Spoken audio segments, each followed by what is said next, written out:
Hello guys, welcome back.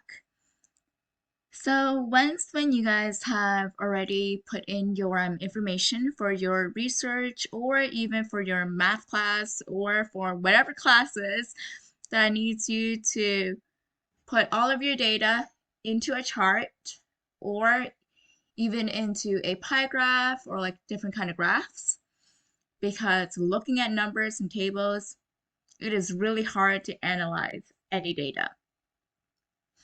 And you'll ask me, how do I put this data into a chart? Well, it is really easy. First, highlight your data.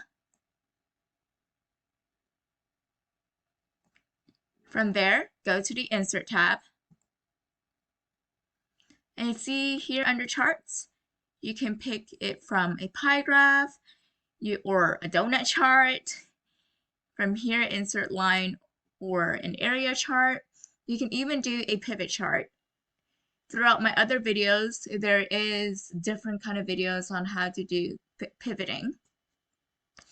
And from there, if you want to do a simple bar graph, all you need to do is click on the one that looks like a bar.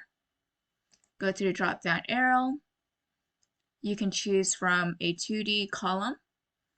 You can even choose it from a 3D column. You can even choose from a 2D bar, a 3D bar, and inside a researcher's world, you should never choose a 3D bar because it's really hard to analyze information. So I'm going to use it for a 2D bar. And you'll see from the chart that when we insert the data in, you'll see that it starts from your own table. It starts from 18 to 24, and then it goes down to prefer not to answer.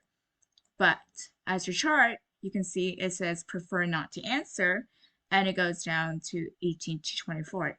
If you want to flip that, all you need to do is first you click the escape button, then you highlight prefer not to answer, and you see that when it's now activated, you go and on your mouse, you just right click, and then you go down to here. You see format axes. Click on that. There is going to be a new dialog box that's open right to your right. Scroll down. All you need to click is categories in reverse order. And ta-da!